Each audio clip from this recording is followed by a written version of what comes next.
জানাই। আমি আপনাদের সম্মুখে তেলাওয়াত করছি। অন্ধ মানুষ যত দয়া হবে আল্লাহর রাস্তায় দান করবেন, আল্লাহ তাআলা আপনাদের প্রত্যেকের দানগুলো কবুল করবেন ইনশাআল্লাহ। যেই বাবার ভ্যান চালার টাকায় লেখাপড়া করেছি, আজকে আমার আব্বাকে হারিয়েছি। ইনশাআল্লাহ আমার মাহফিল আছে এই মাসেরই, আজকে তো 1 তারিখ, নভেম্বরের 15 তারিখ আছে কিশোরগঞ্জে। এরপরে নভেম্বরের 29 তারিখে একটা মাহফিল থাকার কথা ছিল চাঙ্কারপুলে আব্দুল মালিক হাফিজাহুল্লাহর সাথে, বাইতুল মুকাররমের নতুন খতিব, আলেমদের ওস্তাদ।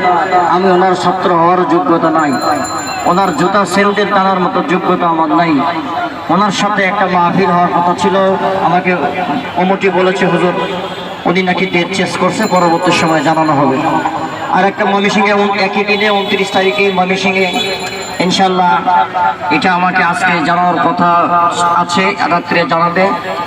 বাকি আল্লাহ পাকের ইচ্ছে। এরকম ভাবে যদি আপনারা আমাকে এইভাবে দিনের খেদমতে যদি একটু সুযোগ করে দেন, তাহলে হয়তো আমাকে আর রাস্তায় থাকা লাগবে না, অথবা একটা ব্যবসার পরিবেশ করে দিতে পারলেও আমাকে রাস্তায় আর থাকা লাগলো না।